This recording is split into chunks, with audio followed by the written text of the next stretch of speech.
حزب النهضة الإريتري. هنا صوت حزب النهضة الإريتري. صوت حزب النهضة الإريتري من أجل إسقاط نظام الهكلف الشمولي وتعريته وإحلال البديل الديمقراطي الملبي لتطلعات شعبنا.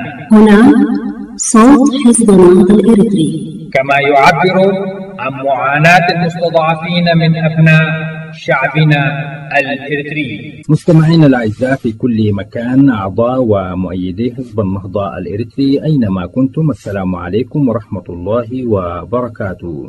من القسم العربي في إذاعة صوت حزب النهضة الإريتري، صوت النضال المستمر حتى تحقيق أهداف شعبنا في العدالة والديمقراطية.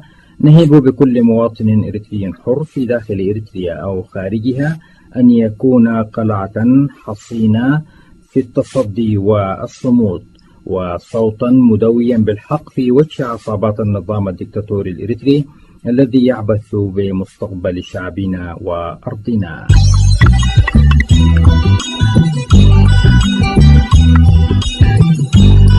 تابعونا أولى فقرات بثنا اليوم الجمعة 22 من يناير 2021، النشرة الإخبارية. ثم تليها دائما فقرات من التقارير والتعليقات واللقاءات السياسية التي تسلط الضوء على مجريات الأحداث في داخل إريتريا وخارجها، وكذلك تطورات الأنشطة الداخلية لحزب النهضة الإريتري. وقتا طيبا وسعيدا نتمناه لكم مستمعينا الأعزاء أينما كنتم مع فقرات بث القسم العربي في إذاعة صوت حزب النهضة الإريتري. أما الآن ندعوكم لمتابعة نشرة الأخبار، وهذه عناوينها.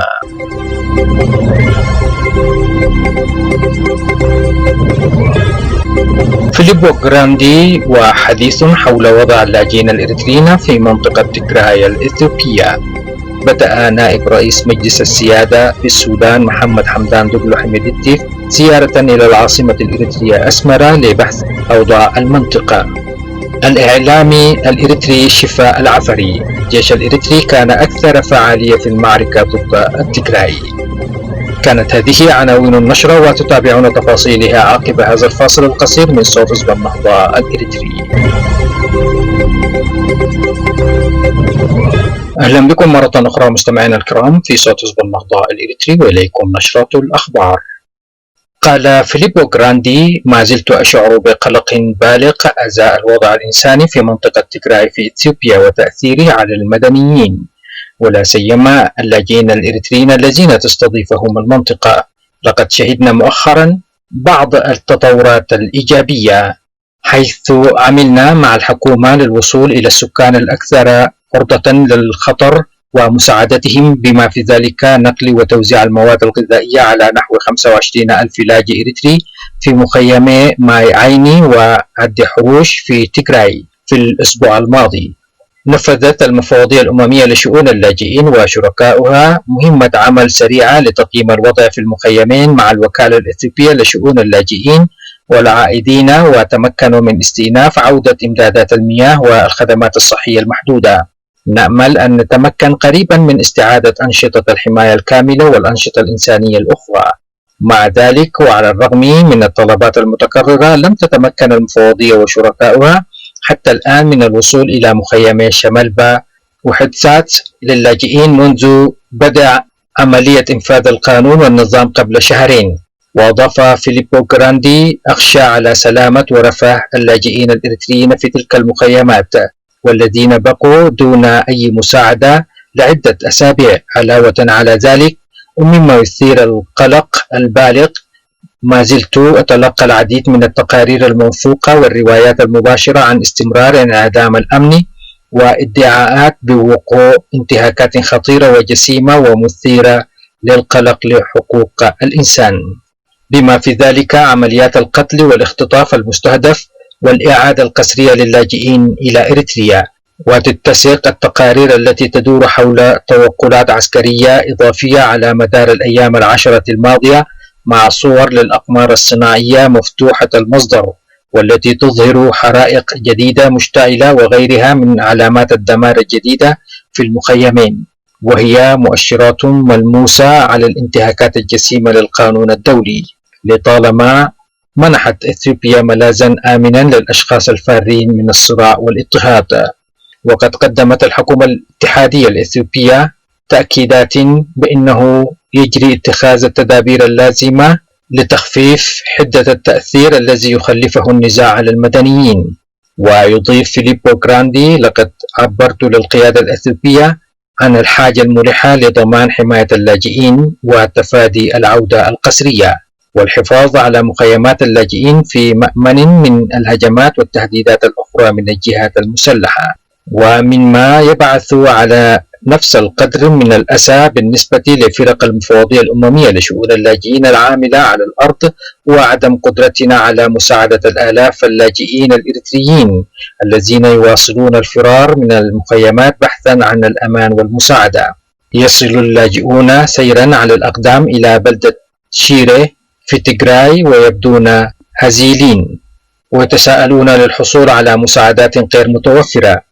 وأضاف موقع دوليس الإريتري المستقل نقلا عن موقع المفوضية السامية لشؤون اللاجئين الأممية أن فيليبو غراندي أضاف قائلا: يتم إعادة اللاجئين الذين وصلوا إلى أديس أبابا إلى تيغراي بعضهم ضد إرادتهم، وفي حين أن الوصول إلى مخيمي مايعيني والدحروش يعد بداية جيدة. يجب أن أكرر الدعوة على مستوى الأمم المتحدة للوصول الكامل ودون عوائق والنظر في جميع الخيارات لتقديم المساعدة التي تمس الحاجة إليها على نحو آمن.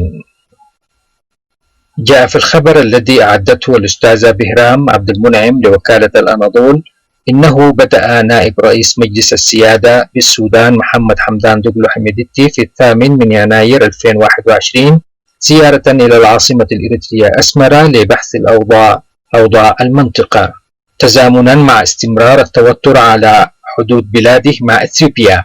وقال حميدتي في تدوينة على الفيسبوك: غادرنا اليوم إلى الجارة إريتريا في إطار زيارة تبحث علاقات البلدين والتعاون وحسن الجوار والأوضاع بالمنطقة والإقليم. وأشار إلى أنه غادر برفقة وفد يضم وزير الخارجية المكلف عمر قمر الدين ومدير جهاز المخابرات العامة الفريق جمال عبد المجيد وعددا من المسؤولين. ومن المرجح أن يبحث حميدتي مع المسؤولين بأسمرة التوتر بين الخرطوم وأديس أبابا، خاصة أن إقليم تيغراي الذي يشهد حربا بين الجيش الإثيوبي الفيدرالي والجبهة الشعبية لتحرير تيغراي يقع في المثلث الحدودي بين إثيوبيا والسودان وإريتريا. ونهاية ديسمبر الماضي أعلن السودان السيطرة على كامل الأراضي الحدودية مع إثيوبيا لتتهم الأخيرة الخرطوم بغزو أراضيها وانتهاك الاتفاق الموقع بين البلدين عام 72 و900 وألف بشأن القضايا الحدودية. ومنذ نحو 26 عاما تستولى عصابات إثيوبية على أراضي مزارعين سودانيين في منطقة الفشقة شرق بعد طردهم منها بقوة السلاح، وتتهم الخرطوم الجيش الإثيوبي بدعم هذه العصابات، لكن أديس أبابا تنفي ذلك. قال الإعلام الإريتري شفاء العفري في لقاء مع الأستاذ صابر مشهور إن الجيش الإريتري كان أكثر فعالية في المعركة ضد التيغراي لأنه يعرف اللغة والجغرافيا ويمتلك الخبرة القتالية فهو متمرس. واعترف إثيوبيون كبار إن الجيش الإريتري شارك في المعركة ضد تيغراي، وتوجد هناك مطالبات إثيوبية برحيل الجيش الإريتري من إقليم تيغراي والتخويف من مخاطر وجوده. والجيش الإريتري لا يزال في تيغراي لحماية مكاسب الانتصار معززا لموقف أبي أحمد. وأضاف الشفا إن أسياس أفورقي ينطلق من خلفيات وأحقاد شخصية ضد قادة تيغراي فهو انتقامي، والجيش الإريتري يسيطر الآن في المواقع المتنازع عليها بين البلدين. وأضافت وكالة زاجل الإريترية للأنباء زينة إن الإعلام الإريتري شفاء العفري أضاف قائلا إنه من المتوقع نشوب حرب بين البلدين مستقبلا في الحدود، لأن كثيرا من الإثيوبيين غير راضين عن سلوك النظام الإريتري العسكري المسيطر على مواقع النزاع بالقوة، فهم يتهمونه باستقلال الأوضاع الرخوة في إثيوبيا. بنهاية هذا الخبر مستمعينا الكرام نصل بكم إلى ختام نشرتنا الإخبارية قدمناها لكم من صوت حزب النهضة الإريتري.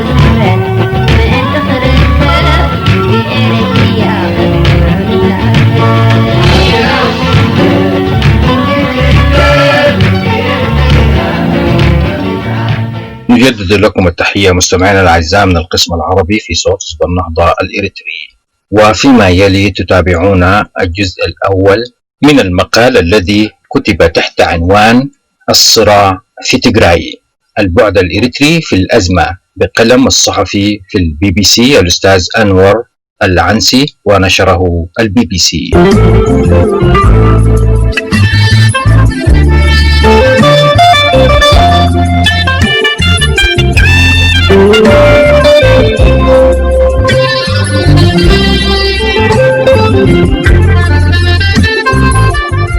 ربما تمكنت تكون القوات الفيدرالية الإثيوبية بالفعل من السيطرة على مقلة، عاصمة إقليم تيغراي شمال البلاد، بعد مواجهات دامية دارت خلال الفترة الماضية مع الجبهة الشعبية لتحرير تيغراي.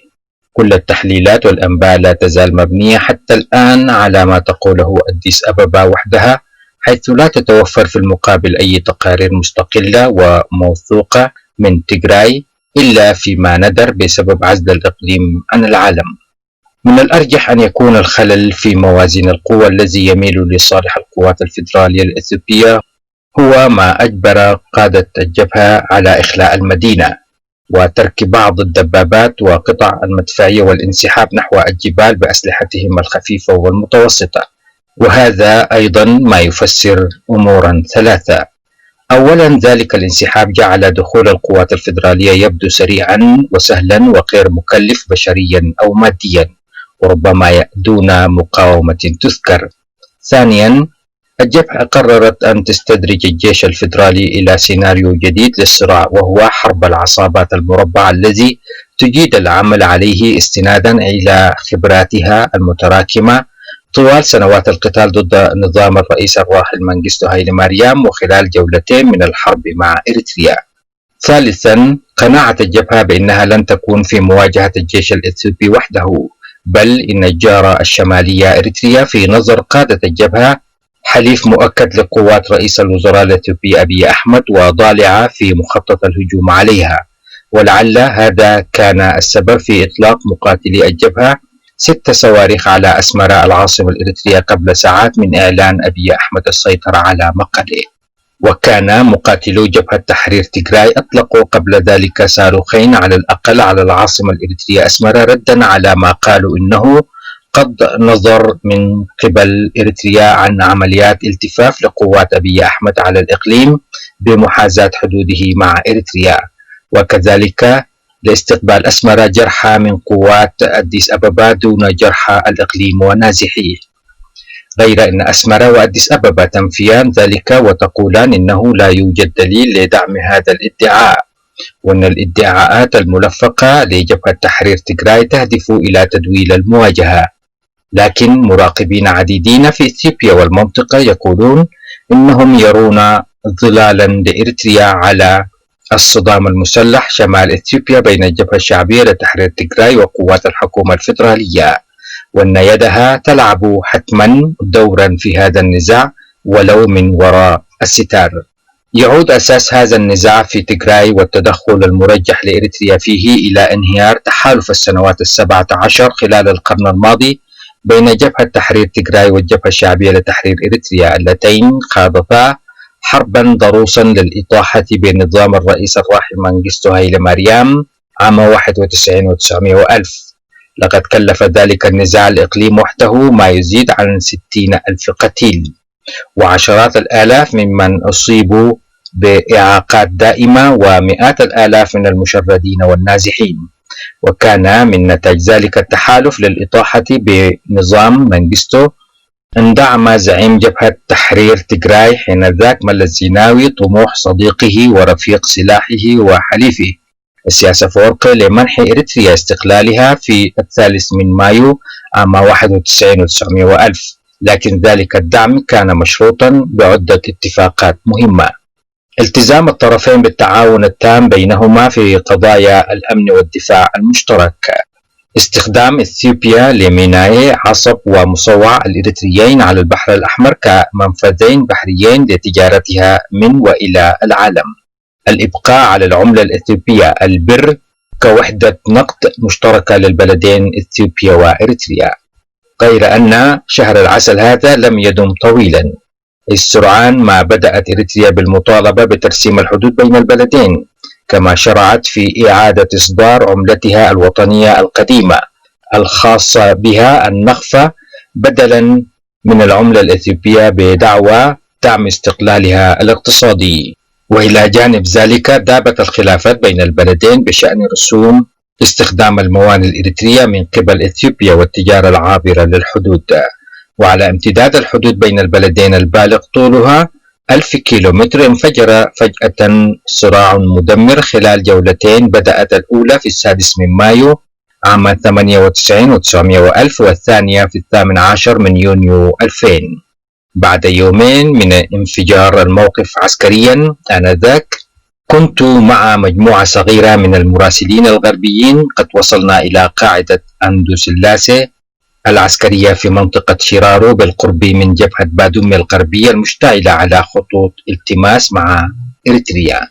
وبعد أيام جرى نقلنا عبر مناطق مختلفة من الحدود مع إريتريا إلى أن وصلنا إلى مدينة مقلة عاصمة إقليم تيغراي. كانت الرحلة طويلة ومضنية، خاصة إنها كانت بواسطة سيارات كل نوافذها مغطاة بالتراب بشكل متعمد لا يسمح لأحد غير السائق برؤية أي شيء عبر فتحة صغيرة في الزجاج الأمامي أمام مقعده. تم نقلنا إلى نقطة قريبة من بلدة الدقرات وسط البلاد غير بعيد من خطوط القتال. كان الألوف من الرجال المزودين بأسلحة أوتوماتيكية خفيفة وبعض الأسلحة المتوسطة يحتشدون في ذلك المكان. وهناك وجدنا رجلا قصيرا رث الثياب وذا لحية كثيفة بدأ لي قائدا وربما شيخا قبليا يقوم بحشد المقاتلين وتعبيتهم قبل الدفع بهم إلى مختلف خطوط المواجهة.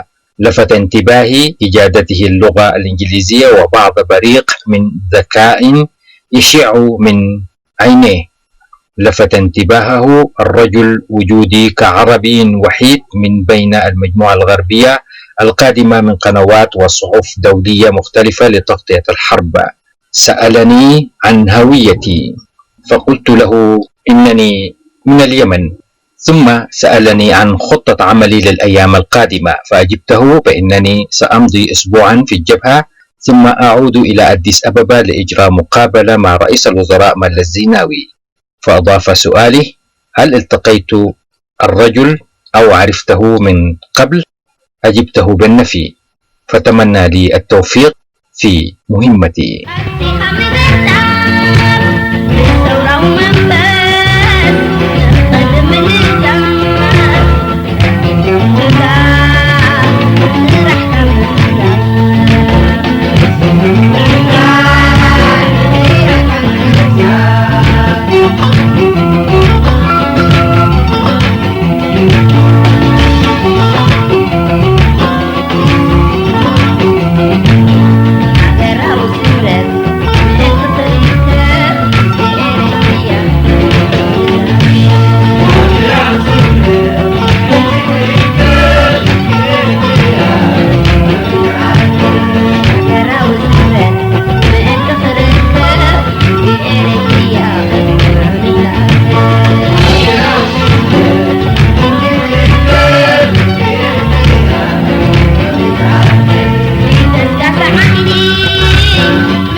مستمعي صوت حزب النهضة الإريتري، يمكنكم إرسال آرائكم ومقترحاتكم على العنوان التالي: anp.medias@gmail.com.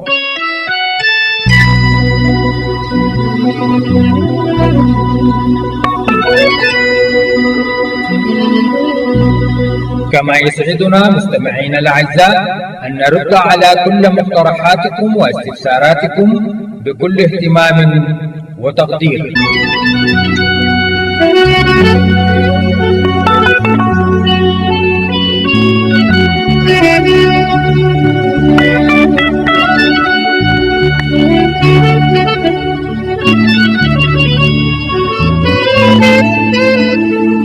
مستمعينا الأعزاء في كل مكان، متابعي برامج صوت حزب النهضة الإريتري، بنهاية هذه الفقرة نصل وإياكم إلى ختام برامجنا التي عديناها لكم من إعلام حزب النهضة الإريتري لهذا اليوم. مستمعينا الأعزاء، إلى أن نلتقيكم في برنامجنا القادم، نترككم في رعاية الله وحفظه.